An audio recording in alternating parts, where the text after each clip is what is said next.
అందరికి నమస్తే. సర్పంచ్ ఎన్నికల్లో అందరూ మాకే ఓట్లు వేసినారు, మేమే ఎక్కువ స్థానాలు గెలిచినాం అని ఒక పక్క స్టేట్మెంట్లు ఇస్తున్నారు కాంగ్రెస్ పార్టీ లీడర్లు. ఇంకో పక్కనేమో గ్రామాలలో విధ్వంసం సృష్టిస్తున్నారు. గెలిచిన అభ్యర్థుల మీదకి కొడవళ్ళు తీసుకొని పోతున్నారు, ట్రాక్టర్లను తీసుకుపోయి ఎక్కిస్తున్నారు. చాలా చాలా విచిత్రం. తెలంగాణలో ఫ్యాక్షనిస్ట్ రాజకీయాలు స్టార్ట్ అయినాయి అనిపిస్తుంది. ఇప్పుడు రాయలసీమలో ఫ్యాక్షనిజం లేదు, కానీ అది మన తెలంగాణలో తీసుకొచ్చినట్టున్నారు ఇప్పుడు కొత్తగా. ఫస్ట్ విడత అయిపోయింది, రెండో విడత అయిపోయింది, రిజల్ట్స్ వచ్చేసినాయి. థర్డ్ విడత రేపు జరగబోతుంది. దానికన్నా ముందు హింస స్టార్ట్ చేసింది తెలంగాణలో. ఏంది వీళ్ళ ప్రాబ్లం, ఏంది వీళ్ళ బాధ ఏంటంటే, ఇప్పుడు వీళ్ళకి మంచిగా వస్తే ఇంత జరగదు కదా. కాంగ్రెస్కు వీళ్ళకి అనుకున్న సీట్లు, అనుకున్నంత కాంగ్రెస్ సపోర్ట్ చేసిన అభ్యర్థులు గెలిస్తే ఇదంతా చేయాల్సిన అవసరం లేదు. అంటే వీళ్ళు ఆటోమేటిక్గా ఓటమిని ఒప్పుకుంటున్నట్టు కనిపిస్తుంది. అసహనము అవన్నీ ఉండకూడదు.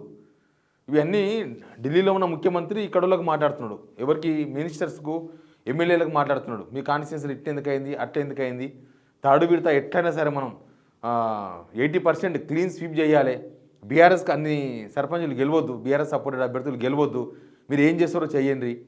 మీ ఫస్ట్ విడతకు సెకండ్ విడతకు చాలా చేంజ్ అయింది, సెకండ్ విడతకు థర్డ్ విడతకు కూడా చాలా చేంజ్ ఉంటుంది.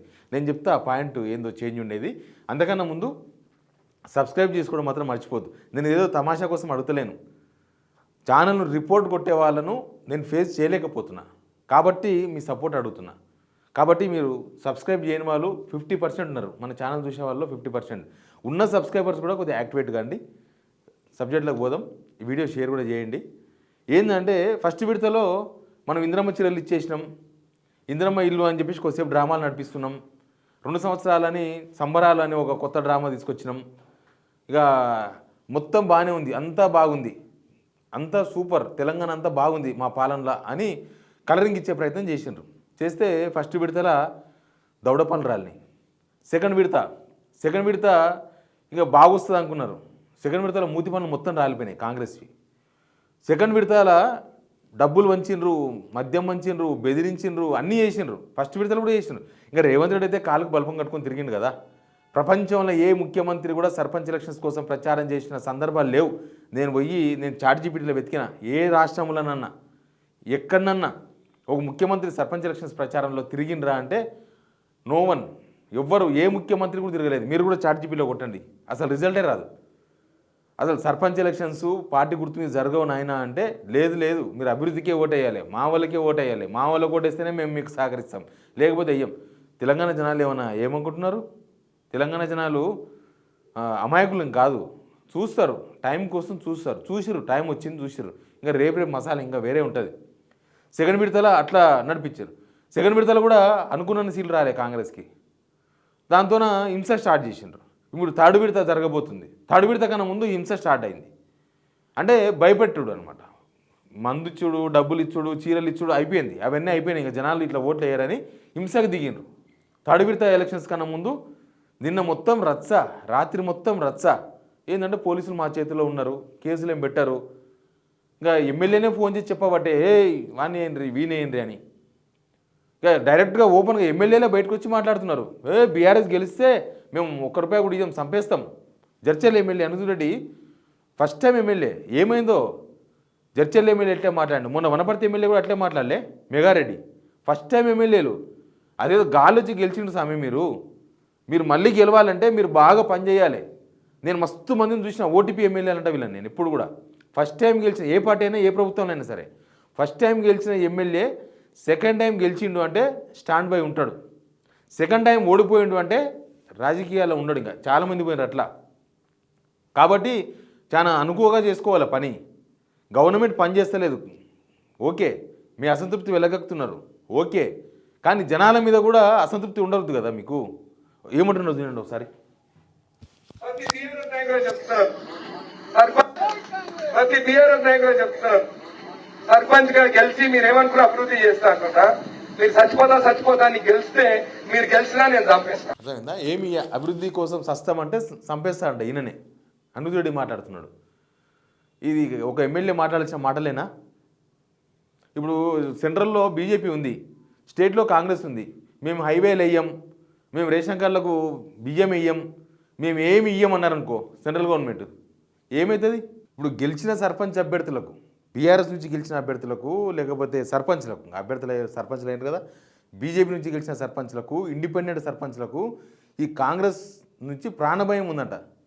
నిన్న కేటీఆర్ చెప్తున్నాడు, మేము ఏకంగా జిల్లాల్లో లీగల్ సెల్ పెడతాం, మీకు ఎవరైనా బెదిరిస్తే మీకు ఏమైనా సమస్య అయితే మీరు డైరెక్ట్గా లీగల్ సెల్ సంప్రదించారు. అంత సిచ్యువేషన్ వచ్చింది తెలంగాణలో. అది అందుకే ఇది ఫ్యాక్షనిజంతో పోలుస్తున్నాను నేను. రాయలసీమ ఫ్యాక్షనిజాన్ని తీసుకొచ్చిన రేవంత్ రెడ్డి ఇక్కడికి. లేకపోతే గెలిచిన సర్పంచ్లను వెంటాడమేంది? ఇప్పుడు సర్పంచ్ ఆయన నాకు సొంతంగా ఒక 10 ఎకరాలు రిజిస్టర్ చేయండి, నా సమస్య పరిష్కరించండి అంటే చేయకండి. కానీ ఆయన అడిగేది గ్రామాభివృద్ధికి వస్తే చేయండి. ఆ గ్రామంలో ఓట్లు అవసరం లేదు. ఇంకా బీఆర్ఎస్ ఎమ్మెల్యేలు గెలిచిన దగ్గర కాంగ్రెస్కు నెక్స్ట్ ఎలక్షన్స్లో అనిరుద్ధ్ రెడ్డికి ఓటు అవసరం లేదా, మెగారెడ్డికి ఓట్లు అవసరం లేదా? వీళ్ళిద్దరే కాదు, ఇంకా చాలామంది ఈయన బహిరంగంగా మాట్లాడుతున్నారు. కానీ లోపల ఫోన్లు చేసి బెదిరిస్తున్న వాళ్ళు, పోలీసు వాళ్ళని పంపించి బెదిరిస్తున్న వాళ్ళు ఇట్లా చాలామంది ఉన్నారు. చాలామంది ఎమ్మెల్యేలు అదే పని చేస్తున్నారు. ఈ ఇంపాక్ట్ మీ మీద ఉంటుంది పక్కా. అంత నర్వస్ కాకూడదు ఎమ్మెల్యే. అవతల వాళ్ళ మీద గెలుస్తారు. మీరు ఎట్లా గెలిచిండ్రు?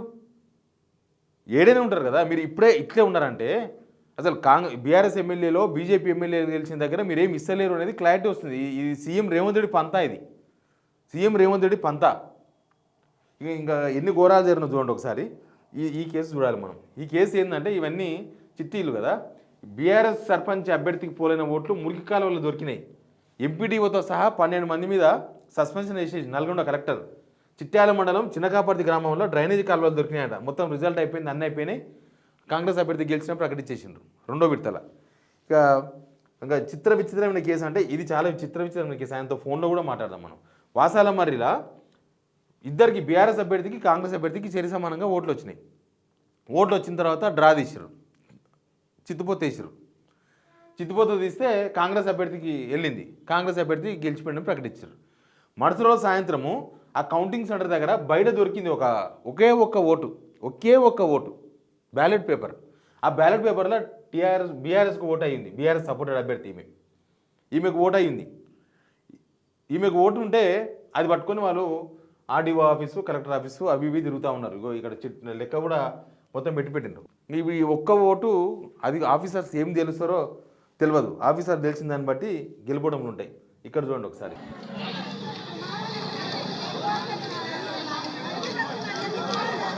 వీళ్ళ ఇష్యూ ఏంటంటే ఖమ్మం రూరల్ మండలం తల్లంపాడు గ్రామ పంచాయతీలో 7 వార్డులు ఉన్నాయంట. 7 వార్డులు బీఆర్ఎస్ఏ గెలిచింది. సర్పంచ్ బీఆర్ఎస్ఏ గెలిచిండ్రు. ఇప్పుడు ఉప సర్పంచ్ ఎవరు గెలవాలి? ఈ 7 వార్డు మంది సభ్యుల్లో ఎవరు ఉప సర్పంచ్ అవుతాడు. కాబట్టి అసలు ఉప సర్పంచ్ ఎలక్షనే పెట్టొద్దంట. మా ఊరు ఉప సర్పంచ్ కావాలని చెప్పి వాళ్ళందరూ పోయి ధర్నా చేస్తున్నారు. ఉప సర్పంచ్ ఎలక్షనే పెడతలేరట. ఎట్లా బీఆర్ఎస్ మెంబర్ ఎవరో ఉప సర్పంచ్ అవుతాడని. ఇక్కడ చూడండి ఒకసారి.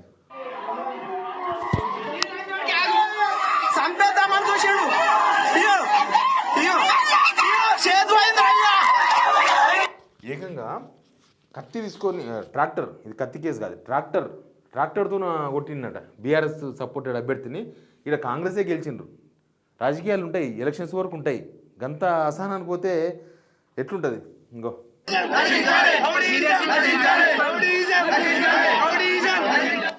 గెలిచిన వాళ్ళు ధర్నాలు చేస్తున్నారు. కామారెడ్డి జిల్లాలో బీఆర్ఎస్ సర్పంచ్ అభ్యర్థి మీద ట్రాక్టర్తో పోయి కొట్టిండు కాంగ్రెస్ సర్పంచ్. అంటే కాంగ్రెసే గెలిచింది అక్కడ, కానీ పోయి ట్రాక్టర్ తీసుకుని పోయి గుద్దిండాలను. దాంతోన వాళ్ళందరూ ధర్నా చేస్తున్నారు ఇదేంత ఏందని. కుమ్రం భీం ఆసిఫాబాద్ జిల్లాలో గెలిచిన బీజేపీ సర్పంచ్ అభ్యర్థి మీద వేట కొడవలతో దాడికి ఎత్తించిన ఓడిపోయిన కాంగ్రెస్ అభ్యర్థి. అంటే మొత్తం కాంగ్రెస్ ఏమన్నా పట్టానా తెలంగాణ?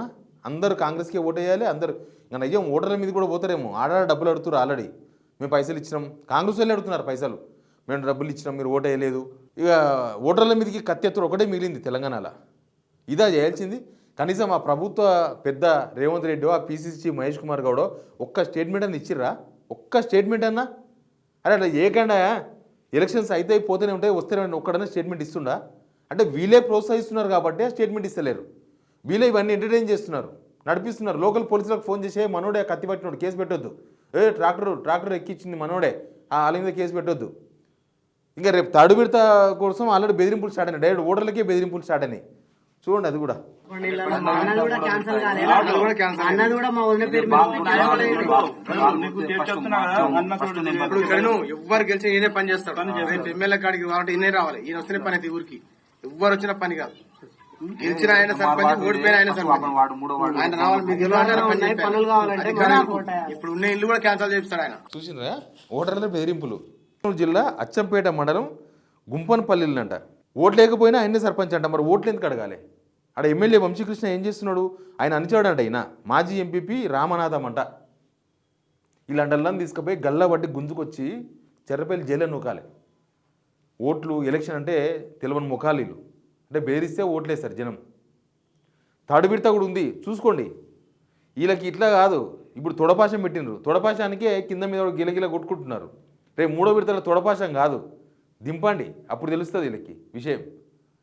పనిచేయనికి చేత కాదు గవర్నమెంట్ ఇస్తే 2 సంవత్సరాలులా జనాల సంక్షేమం గాలికి వదిలేసి ఢిల్లీపై కూర్చున్న ముఖ్యమంత్రి ఇవాళ 4వ రోజు అడే పోయింది. ఇట్లాంటి వాళ్ళకు జనాలు మాత్రం ఓట్లేసి మళ్ళీ సర్పంచ్లు గెలిపించి ఇంకా ఈయన పాలన బాగుందని సర్టిఫికేట్ ఇస్తారు. ఎవరన్నా ప్లీజ్ సబ్స్క్రైబ్ సిగ్నల్ టీవీ.